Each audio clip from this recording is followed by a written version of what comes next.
더 배움 강추린 한국사 약속의 이름 최승걸입니다. 자, 2016년도 우리가 또 기출문제를 풀이를 하도록 할게요. 2017년도는 한국사 시험을 안 봤기 때문에 계리직 모집을 안 했기 때문에 2016년도가 2018년도 바로 전 기출문제가 되겠습니다. 지난 시간에 그 1회 분량을 제가 끝까지 다 풀었죠. 첫 번째 기출문제였기 때문에 제가 끝까지 다 풀었고요. 여러분들 지루해 하실까봐 지금부터는 이 반씩 한 강에 반씩 총 18문제니까 9문제씩 이렇게 짧게 아주 다이나믹하게 가보도록 하겠습니다. 자, 문제 1번. 다음 밑줄 친 이 시대에 대한 옳은 설명을 보기 위해서 모두 고른 것을. 이제 여러분들이 제 강의만 이렇게 그냥 물끄러미 바라보지 마시고, 제가 뭐 연예인이 아니기 때문에 여러분들이 미리 이제 저하고 풀기 전에 뭐부터 하셔야 돼요? 문제가 한번 풀어져 있으면 좋겠어요. 예, 문제가 풀어져 있으면 여러분들이 문제의 정답을 맞고 틀리고 간에 여러분들이 뭘 터득할 수 있습니까? 아, 이런 문제가 나오는구나 라는 것을 터득할 수가 있어요. 그 약속 저하고 한번 지켜주시기 바라고요. 그냥 모르는 문제 나오면 그냥 찍으세요. 찍고 별표시만 딱 하고 제 강의 들으시면 돼요. 괜히 고민할 필요 없어요. 네. 자, 문제 1번. 밑줄 친 이 시대에 대한 옳은 설명. 이 시대 사람들은 시족별로 대략 20-30명씩 무리를 이루어 사냥과 고기잡이, 채집 등을 행하며 공동체적인 삶을 영위하였다. 도구와 기술이 뒤떨어져 공동으로 사냥과 고기잡이를 했고 채집 생활도 함께 행하는 것이 일반적이었다. 네, 뭐 채집 생활도 하고 뭐 고기잡이도 하고 뭐 그랬대네요. 근데 이 시대 사람들에게 딱 힌트를 주는 것이 이제 뭐가 나오면 시족이다라는 말이 나왔어요. 이것 때문에 이 시대를 우리가 알 수가 있습니다. 바로 뭐예요? 신석기 시대다라는 얘기죠. 이 구석기 시대까지만 해도 시족이라는 어떤 개념이 없었어요. 왜냐하면 돌아다니니까 개념이 없었는데, 이 시족이라는 개념이 생겨난 것이 신석기 시대 때에 정착 생활을 하면서 생겨나게 된 거죠. 신석기 시대 때 뭐를 했기 때문에? 농경을 시작했기 때문에 이것이 신석기 시대 때 굉장히 획기적인 사건이다 해서 뉴 스톤 에이지 레볼루션, 신석기 혁명이라고 했던 것이죠. 그래서 정착 생활을 하다 보니까 오늘날 말하면 뭐 친족 마을 정도의 어떤 공동체 단체가 형성이 됐던 것이죠. 어찌됐건 신석기 시대를 물어보는 것이다. 기억, 집 근처의 텃밭을 이용해서 잡곡을 재배했다. 네, 기억 맞는 얘기죠? 네, 아주 중요한 얘기예요. 맞는 얘기예요. 훌륭한 얘기예요. 기억. 그래서 농사 시작했는데 뭐를 했느냐라는 거예요. 조, 피 이런 거 했다는 얘기입니다. 우리가 지금 흔히 먹는 곡식, 쌀이라든가 보리라든가 이런 것은 못했어요. 그런 걸 언제 했어요? 청동기 들어가면서 시작이 됐던 것이죠. 니은, 마을 주변에 토성이나 목책, 도랑 등을 애워 쌓다. 이 마을 주변에 이게 성도 쌓고 목책, 이 나무로 이렇게 울타리 같은 것도 막 이렇게 하고, 이거 언제? 성을 쌓대. 왜 쌓은 거예요? 뭐 하기 위해서 한 거예요? 이거 우리가 이제 이런 거 생각해 줘야 돼요. 뭐 하기 위해서 이런 거 했느냐라는 게, 뭐 하기 위해서? 방어를 하기 위해서 했던 것이죠. 누가 방어? 누가? 뭐 호랑이 쳐들어오는데 그거 막으려고 이렇게 한 거예요? 아니죠. 바로 뭐예요? 전쟁이 많이 일어났다는 것을 의미하는 거예요. 전쟁. 그러면 부족 간의 전쟁이 활발하게 이루어지게 된 것은 바로 무기의 발전이죠. 그 전까지만 해도 싸우면 뭘로 싸워요? 돌 들고 싸워요. 나뭇가지 들고 싸워요. 이제 무기가 나타났어요.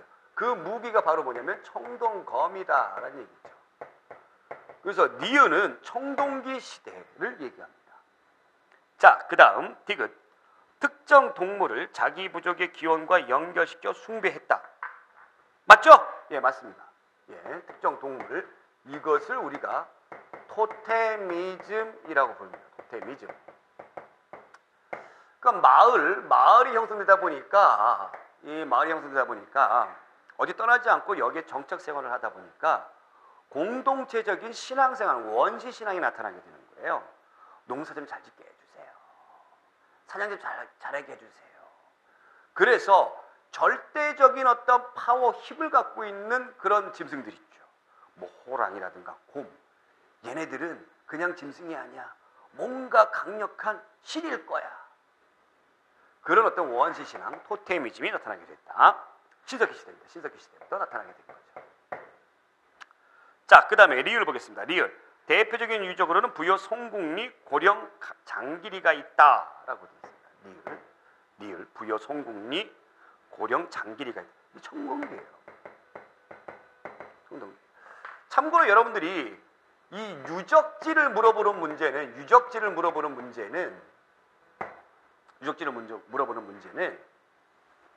뭐 어디가 많이 나오냐면 구석기 시대의 유적지가 많이 나오고요. 그 다음에 청동기 시대, 그 다음에 신석기 시대도 많이 나와요.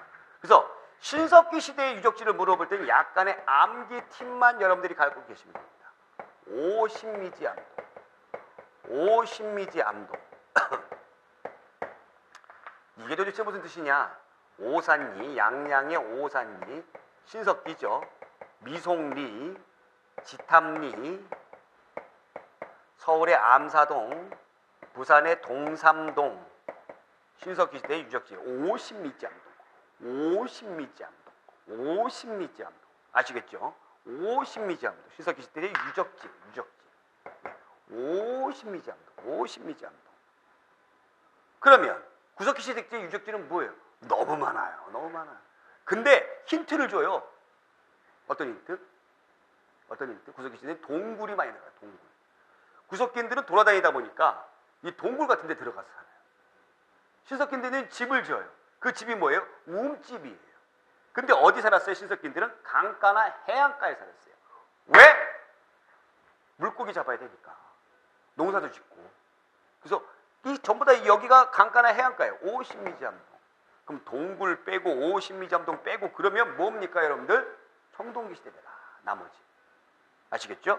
그래서 정답은 기역과 디귿 2번 되겠습니다. 자, 그 다음에 이 문제 2번. 기역, 니은에 들어갈 설명으로 옳지 않은 것은 기역, 니은 문제 2번에 통일신라 시대에서는 신문왕 때 뭐를 설립하고 국가 운영에 필요한 학문과 기술을 교육하였다. 원성왕 때는 유교 경전의 이해 수준을 시험하여 관리를 채용하는 뭐를 마련했다. 통일신라 들어오게 되면서 노력들 많이 합니다. 이 임금들 노력들 많이 해요. 기역에 들어갈 말은 바로 뭐냐면 국학입니다. 국학. 나중에 이름을 태학으로 바꾸는데 신라 시대는 인재들을 양성하는 뭐가 없어요. 학교가 없어요. 그러다 통일신라 시대에 들어오게 되면서 신문왕이 이 국학을 만듭니다. 이 국학에서 뭐 합니까? 열심히 교육을 시켜요. 누구들이 여기 들어가서 교육을 주로 했을까요? 육두품들이 들어가서 주로 교육을 했다. 육두품들이 열심히 교육했어요.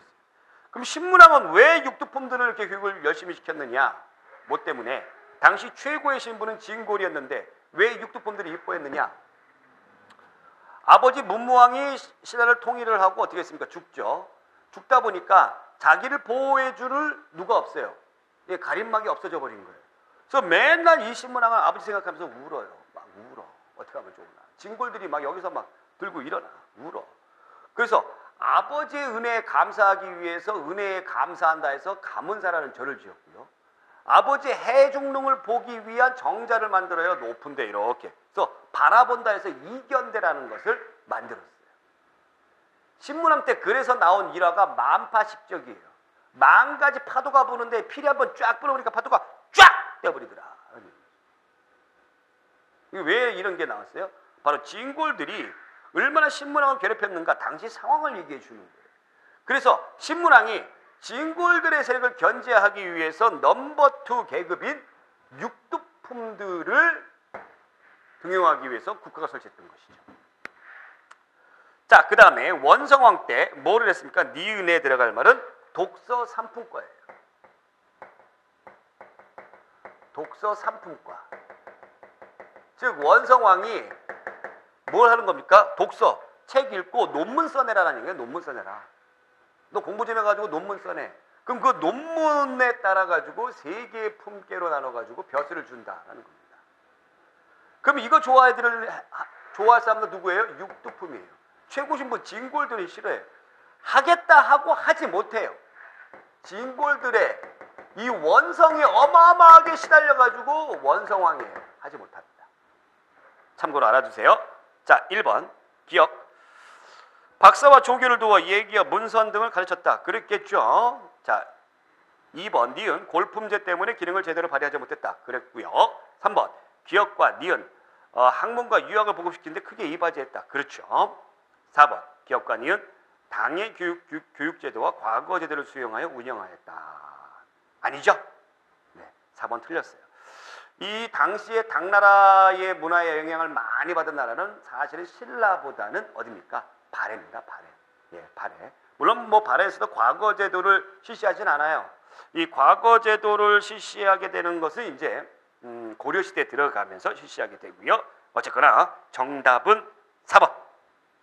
자, 문제 3번. 다음 내용을 뒷받침할 수 있는 사실로 적절하지 않은 것은 조선 초기 집권층은 부국강병과 민생 안정을 위해 과학기술에 많은 관심을 보였다. 따라서 중국과 아라비아의 과학기술을 폭넓게 받아들여 우리 실정에 맞게 수용하고 국가에서 적극적으로 과학기술을 지원했다. 여기서 말하는 조선 초기는 언제냐라는 거죠. 언제냐. 언제가 중요한 거죠. 뭐 다 한국사는 과거 이야기니까. 우리가 임진왜란을 기점으로 해서 조선 초기 후기로 나눠준다 그러죠. 임진왜란은 언제 냈어요? 1592년도에 발생을 했어요. 97년도까지. 세워지기는 언제 세워졌어요? 1392년도에 조선이 건국됐어요. 그러면 우리가 연도를 놓고 볼 때에 여기서 이제 100년이 지나가게 되면 이제 1500년이죠. 그 다음에 이제 아까 1592년도 1600년이죠. 끄트머리니까 이렇게 볼 겁니다. 세기를 보겠습니다. 세기. 그럼 몇 세기예요? 여기가 15세기. 여기 몇 세기예요? 16세기예요. 그럼 조선이라는 국가가 세워졌을 때에 가장 진취적으로 으쌰으쌰 했던 분위기는 건국초기인 15세기다라는 얘기입니다. 요새. 그러다가 16세기 들어오게 되면 이제 흐지부지 해버려요. 군대도 가기 싫고 뭐 전쟁도 안 일어나니까 그냥 니나노입니다. 니나노. 그러면서 조선 건국을 반대했던 그런 계층들이 슬금슬금 중앙으로 올라와요. 그래서 16세기에는 얘네들의 세상이 돼버린다는 얘기입니다. 조선 싫어! 그러면서 요때 나라 세울 때는 숲속에 들어가서 책만 읽어. 벼슬도 싫고. 그래서 얘네들이 살인입니다. 살인. 선비는 선비인데 숲속에 들어가서 책만 읽는다. 근데 얘네들이 이제 중앙에 나오더라라는 얘기죠. 그러면 여기에서 말하는 조선 초기는 몇 세기일까요? 이게 조선 초기인데 15세기, 16세기 몇 세기예요? 15세기 상황을 얘기하는 것이다. 1번 새로운 역법이 시헌역이 도입됐다. 자, 시헌역은 또 무엇이냐? 아유, 달력은 달력인데요. 이 실학의 선구자라고 할 수가 있는 김육이라는 사람이 도입한 건데 시헌역, 오늘날의 그 양력이라고 보시면 되겠습니다. 김육은 실학과 관련됐다 제가 말씀드렸기 때문에 조선 후기의 학자예요. 계미자, 갑인자와 같은 금속활자. 네, 그랬고요. 15세기 때에 그 다음에 우리 풍토에 맞는 농법을 소개한 농사직설 역시 15세기 세종 때에 나왔던 것이죠. 천문도인 천상열차 분야지도. 천상열차 분야지도 언제도 나왔어요? 지난 2018년도에도 나왔던 것이죠. 네, 그래서 정답은 1번. 우리가 이게 문제를 자꾸 풀어다 보면요, 이 반복되는 문제가 이렇게 보여요. 반복되는 문제가. 그래서 뭐 구급공무원 시험에 나왔던 문제가 우리 그 계리식 시험에도 막 나오고요. 계리식 시험에 나왔던 게 뭐 저쪽으로도 가고 막 그렇게 합니다. 그래서 문제 풀다 보면 이제 감이 올 거예요. 근데 나중에 눈 감고도 이렇게 쓱 만지면 거짓말 조금 못해서 답이 걸려요. 예, 진짜 그런 지경까지 여러분들이 도사가 될 것입니다. 자, 문제 4번 볼게요. 다음은 6.25 전쟁 과정에 따른 전선의 변화를 표시한 것이다. 가라를 시기순으로 바르게 내라는 것은 6.25 전쟁. 여러분들은 뭐 6.25 잘 모르죠? 네. 1950년 6월 25일 날 그리고 1953년 7월까지 3년이 넘게 지속된 전쟁이죠. 자, 그러면 뭐 저야 학교 다닐 때 뭐 이 6.25와 관련돼 가지고는 너무 많이 막 그냥 공부하고 배우고 뭐 글짓기 대회, 뭐 포스터 대회, 웅변 대회, 뭐 표 만들기 대회 이렇게 있습니다. 그런 거 있기 때문에 다 아는데 여러분들 잘 모를 거예요. 원래 6.25 전쟁은 여기 이제 뭐가 그어져 있어요? 북이 38도선이 이제 저기 돼가지고 38도선이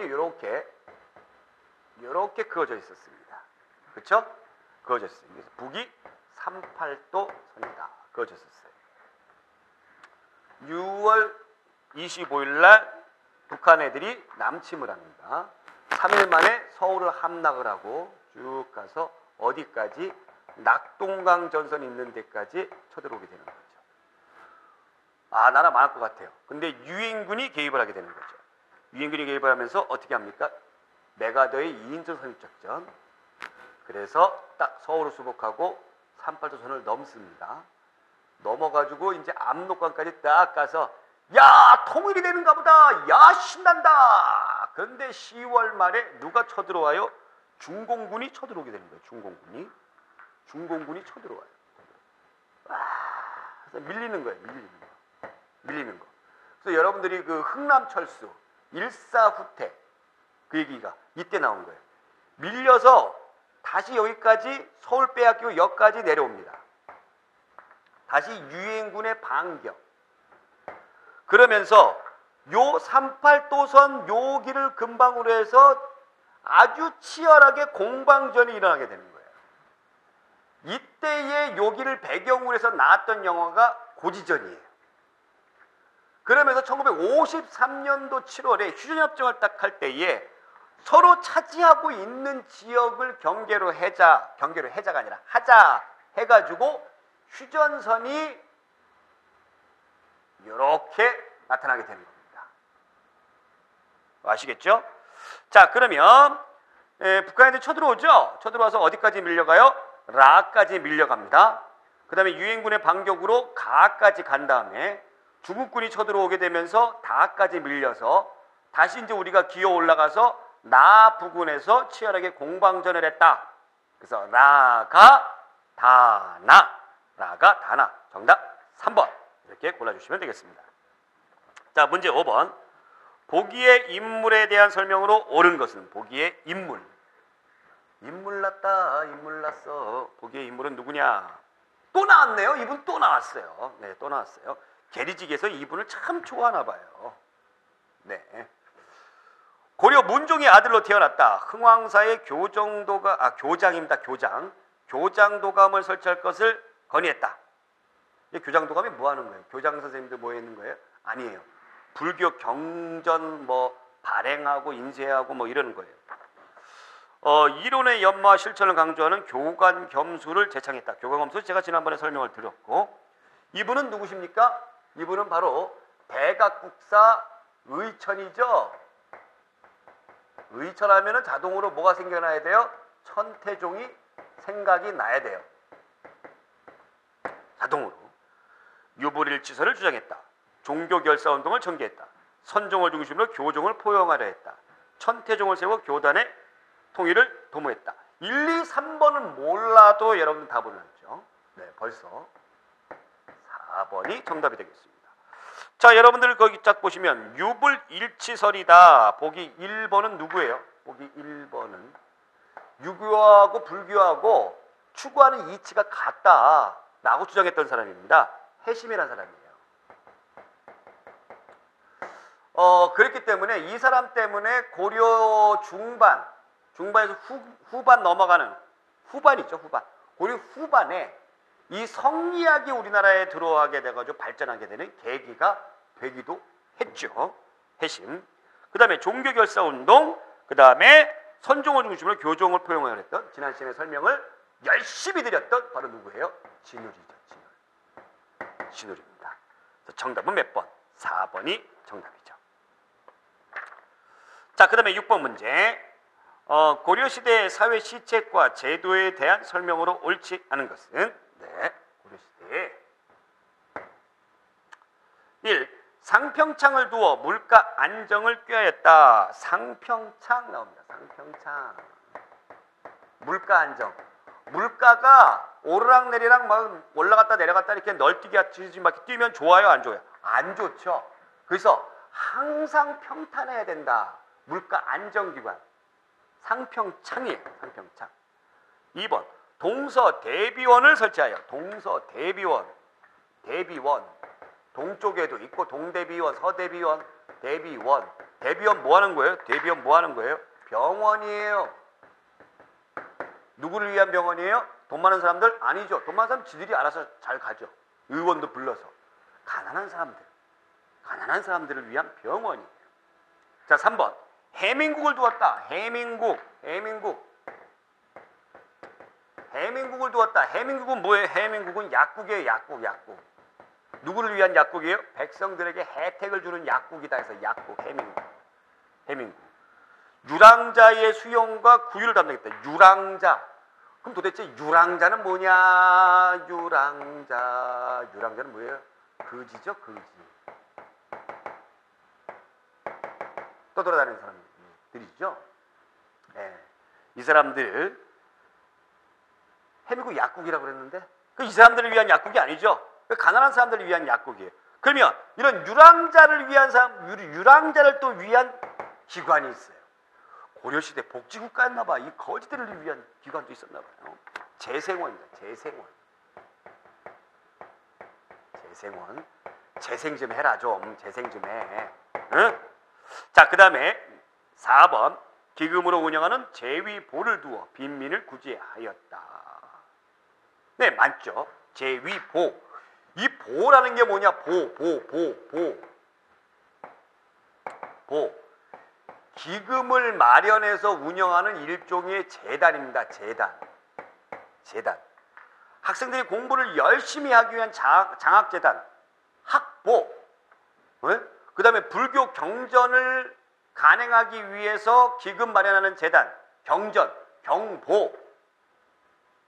그 다음에 가난한 사람들을 위한 재단, 제위보. 이 보자가 전부 다 들어가요.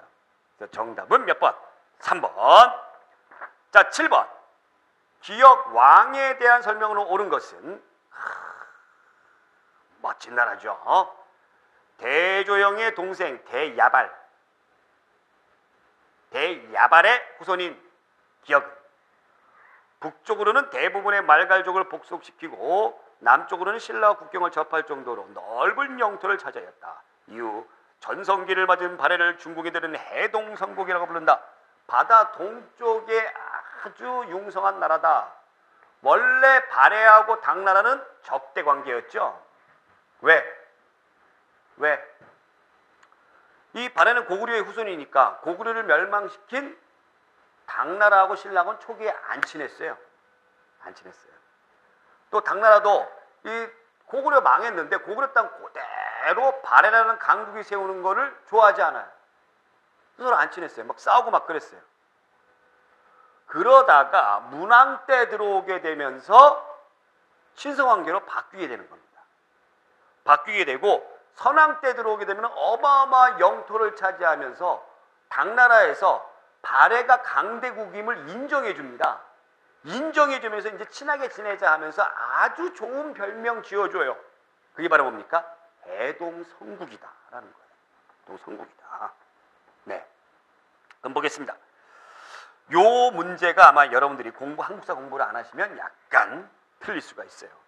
중경에서 상경으로 천도하였다. 자, 천도하였다. 그럼 선왕 전에 누구예요? 문왕입니다. 문왕. 자, 그 다음에 처음에 발해를 정식 국호로 삼았다. 대조영이죠. 대조영을 다른 시호로는 뭐라 하면 고왕이라고 불러. 고왕. 높이 있는 사람이다. 오경 15부 62주의 지방행정체제. 요게 선왕이에요. 장문유에게 명하여 산둥반도를 공격했다. 4번이 무왕이에요. 자, 그러면 발해와 관련된 왕은 여러분들이 제일 많이 나오는 게 무문선이에요. 무문선. 선왕 어디 갔어? 선왕은 3번이구나. 무왕, 문왕, 선왕이에요. 예, 물론 이제 그 건국을 한 대조영이 있죠. 셋을 제일 많이 나오는데 제일 전성기 때가 전성기다 해서 선왕입니다. 선왕. 그 다음에 무왕은 뭐였어요? 무식하게 무기 두고 싸웠어요. 그래서 영토 확장을 하는데 엄청나게 노력을 했던 사람이에요. 당나라를 선제 공격을 합니다. 장문을 시켜가지고 선제 공격이, 야 우리가 살아있음을 보여줘 먼저, 딱 산둥반도 공격을 해요. 그리고 일본에 국서를 보내요. 나 고구려의 왕이야. 딱 고구려의 왕이라고 그래요. 그래서 일본 애들이 알아서 기어요. 이게 무왕 때예요. 문왕 때는 뭐를 하냐? 문왕 때는 이 문화, 문예, 예? 또 학문, 좀 문이죠, 문. 그죠? 제도, 문물. 당나라가 그래도 이 당시에 이 동네에서 제일 잘 나가는 선진국이니까 당나라에 가서 제도와 문물을 받아들여 가지고 오는 거예요. 그래서 당나라의 제도, 정치 제도라든가 이런 것들을 받아들여 와요. 그래서 수도, 문왕 때 상경으로 수도를 옮겼다라고 그랬죠. 상경의 구조가 당나라의 장안성하고 비슷하게 만들어져요. 정치 제도도 삼성육부 제도를 도입을 하고, 그러기 위해서 당나라에게 어마어마하게 뭘 보냅니까? 유학생들. 그것도 무슨 나라 돈으로 국비 유학생들을 보내는 거예요. 배워가지고 와서 조국을 위해 너희들이 써먹어라. 통일신라하고는 다르죠. 통일신라 육두품들은 자기네 나라에서 안 알아주니까 지 돈 들여서 자비 유학으로 가가지고 당나라 유학을 갔죠. 문왕 때. 그래서 선왕 때 전성기를 맞이하는데, 전성기를 맞이했을 때 발의 영토를 보니까, 여기 지도 잠깐 보시면 발의 영토를 보니까 여기 이렇게 해가지고 이렇게 쭉이다라는 얘기죠. 여기서부터 쭉이다라는 얘기죠.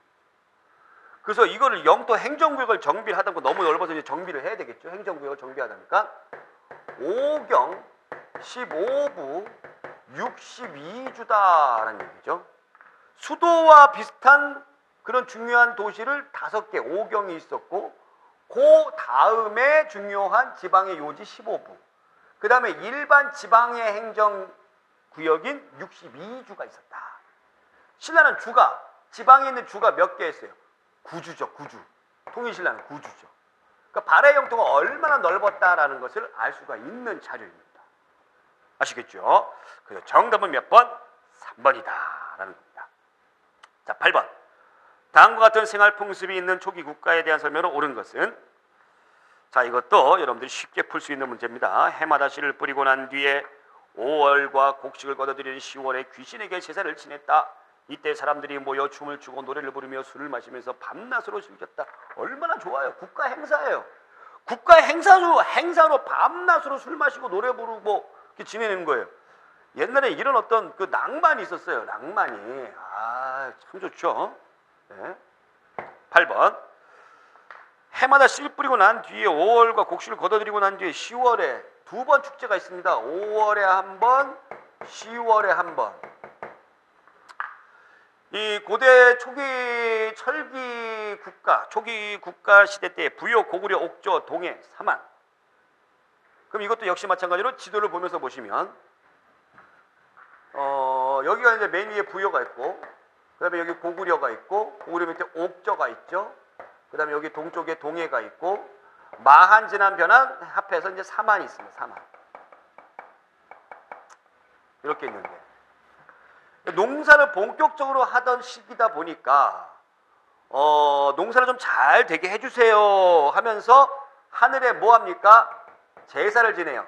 이거를 우리가 제천 행사라고 불러요. 제천 행사, 제사를 지냅니다. 제발 올해 농사도 좀 잘 되게 해주세요. 제천 행사. 그 다음에 이제 저걸 다 거둬들이고 나면은 아유 감사합니다, 감사합니다 이러면서 온 나라가 축제 분위기가 되는 거죠. 페스티벌이 열리는 거죠. 근데 농사가, 여러분 지도를 딱 보시면 부여, 고구려, 옥저, 동해, 사면 중에 농사가 제일 잘 될 나라는 어느 나라예요? 사마이죠. 우리나라 제일 남쪽에 있죠. 평야지대죠. 그래서 얘네들은 땡큐를 2번 하는 거예요. 5월에 한 번 하고 10월에 한 번 하고 2번 하는 거예요. 그러니까 사만과 관련된 이야기다라는 얘기입니다. 족외혼을 엄격하게 지켰다. 엄격하게 지켰어요. 같은 부족끼리는 결혼하면 안 돼! 다른 부족하고 결혼해야 돼. 왜 그랬을까요? 인구가 적으니까. 다른 부족하고 결혼해가지고 저쪽에 있는 사람은 우리 마을로 데려오는 거죠. 동해입니다. 동해.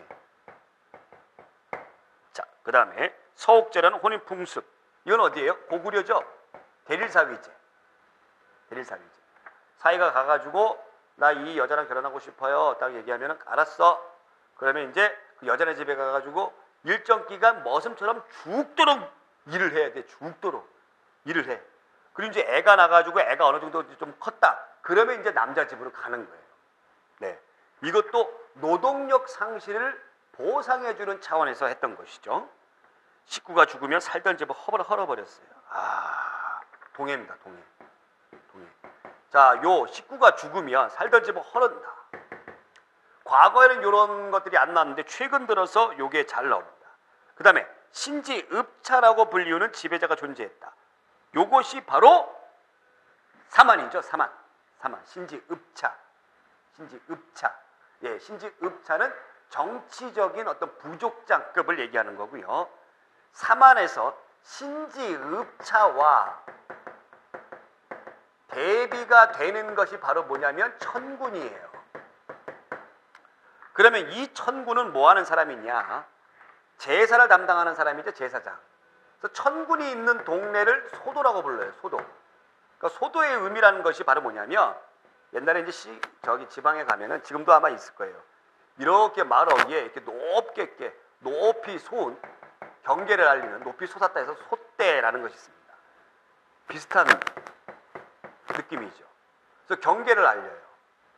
여기는 종교의 신성한 지역이니까 너희들 함부로 들어오지 마. 소도입니다. 특별행정구역. 이것의 의미가 바로 뭐예요? 재정 분리다라는 거죠. 종교와 정치적 지도자가 다르다. 재정 분리. 정답은 4번.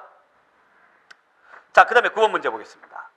다음은 붕당 정치의 전개 과정이다. 가에 들어갈 내용으로 적절한 것은 가에 들어가요. 이 또 붕당과 관련된 문제가 아주 출제가 됩니다. 이 붕당과 관련된 출제되는 문제 가운데서 이거는 쉬운 문제 축에 속해요. 쉬운 문제 축에.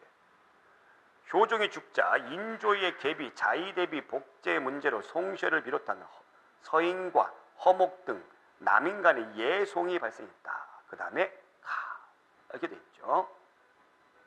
네, 요거 다음에 바로 일어나는 거예요. 붕당에 대해서 잠깐 알아보겠습니다. 붕당에 대해서 계속 이것과 관련된 문제가 나오기 때문에 붕당. 맨 처음에 조선을 건국하는 데 있어서 나라에 도움을 주었던 공을 세웠던 사람들이 누구냐면 훈구 세력이죠. 훈장받은 옛날 세력이 돼서 훈구예요. 얘들하고 대립하게 되는 게 조선 건국을 처음에 반대를 했던 사림이 있었습니다. 근데 얘네들이 성종 때에 들어오게 되면서 중앙으로 슬금슬금 들어와요. 그래서 둘이 티격태격 싸우죠. 그냥 간단하게만 제가 흐름을 잡기 위해서 얘기를 할게요. 그래서 사림이 계속 당해요. 사림이 화를 입었다. 사화입니다. 총 4차례의 사화가 있었어요. 무호사화, 갑자사화, 기묘사화, 을사사화. 사림이 그러면 찌그러져야 되는데 그러지 않고 16세기에 들어오게 되면서 중앙을 장악을 해요. 무엇 가지고? 서원하고 향약을 가지고 중앙을 장악하더라라는 겁니다. 자, 서원은 뭐냐면 자기 동네에다가 이렇게 도서관 만들어 놓는 거예요. 도서관 딱 만들어서 사람들끼리 모여가지고 작전 회의하는 거예요. 그 서원을 딱 하다 보니까 임금이 간판을 내려줘. 간판 내려주면서 자기가 이렇게 임금이 딱 써가지고 간판에다가 간판을 딱 내려줘.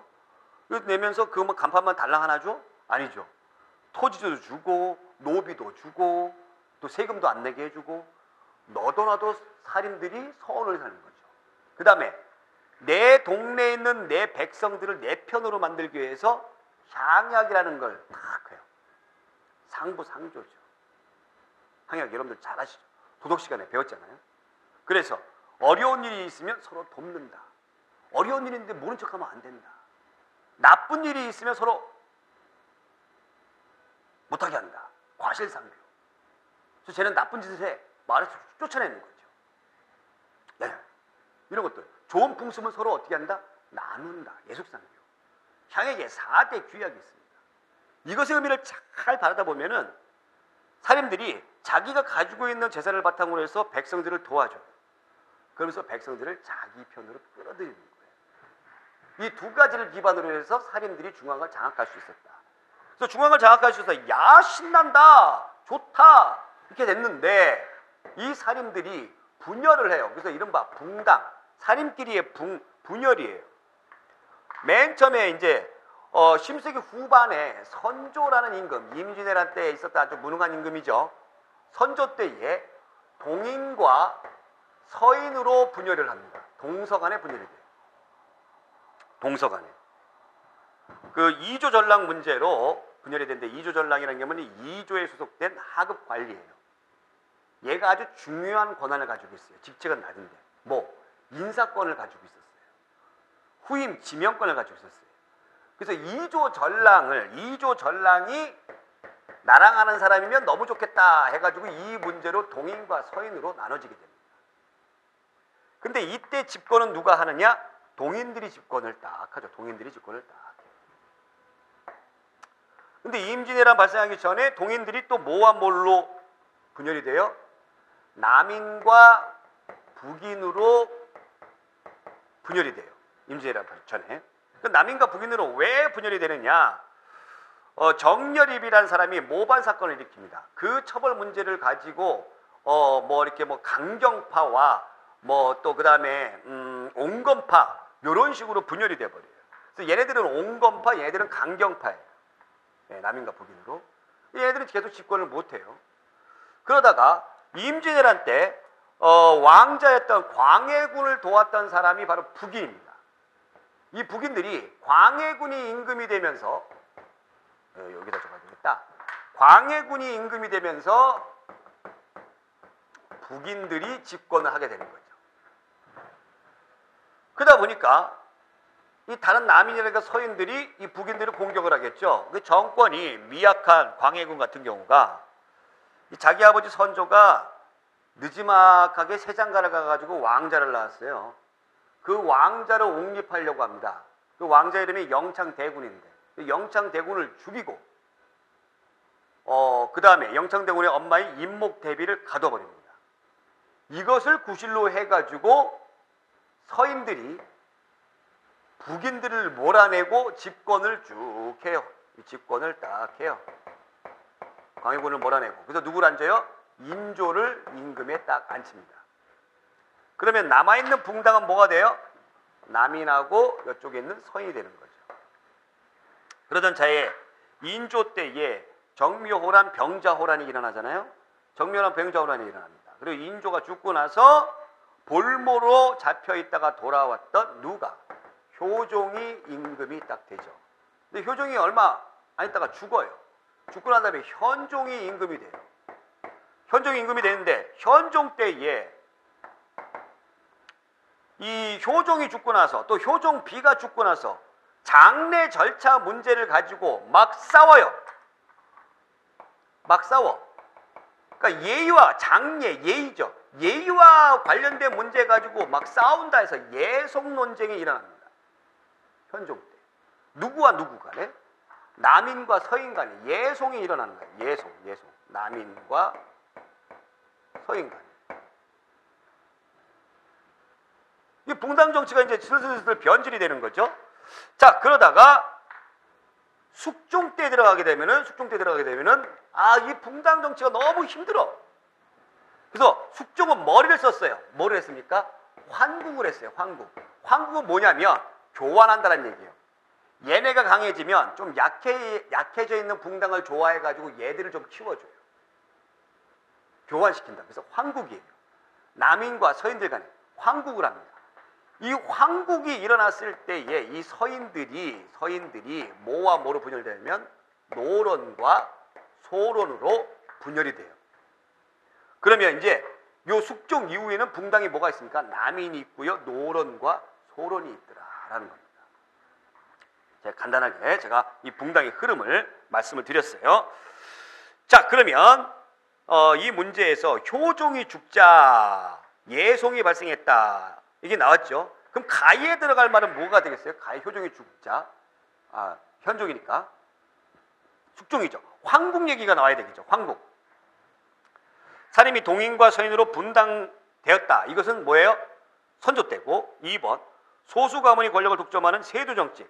세도 정치는 정조가 죽고 나서 1800년도부터 1863년까지의 안동, 김씨, 풍양조 씨 특정 가문이 국정농단하는 그런 시기를 얘기하는 거죠.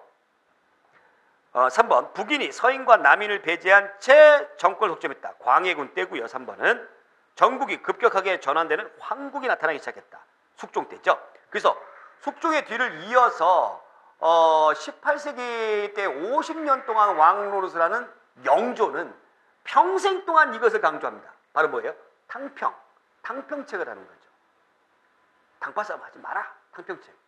그 강력한 의지가 있었죠. 자, 그래서 정답은 4번이고요. 자, 10번부터 18번까지는 또 다음 시간에 아주 재밌고 힘차게 달려가 보도록 하겠습니다. 오늘 여기까지. 고맙습니다.